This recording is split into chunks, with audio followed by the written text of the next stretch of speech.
today's video, I'm going to teach you how to run Java on the latest Microsoft Edge browser. Back in the day, Java applets were supported by almost every browser, serving as an essential tool for many interactive web applications.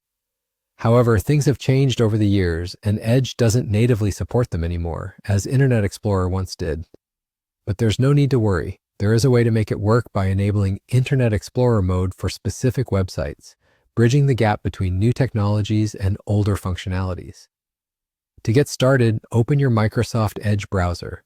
Once the browser is up, head to the top right corner of the window where you'll see three small dots. This is your Settings and More menu. Clicking here will open a drop-down menu for you. From this menu, you'll need to select Settings. Now, a little tip to speed things up. Use the search bar you'll find inside the Settings menu. In this search bar, type in Allow sites to be reloaded in Internet Explorer mode. What you'll see next is a drop-down menu beside this option. Click on it and choose Allow. By doing this, you're essentially giving Edge permission to emulate Internet Explorer's engine for specific sites.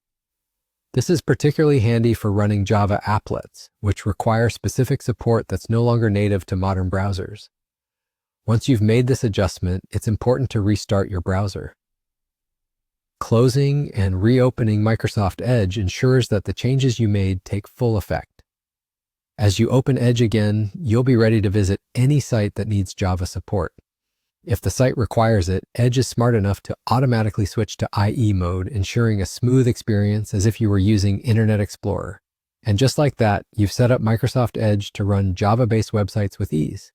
You've combined the speed and security of modern Edge with the compatibility features of Internet Explorer, making sure you don't miss out on any Java-based applications. If you found this guide helpful, make sure to like the video, subscribe for more updates, and don't forget to check out my other tech tips. Thanks for tuning in, and see you in the next video.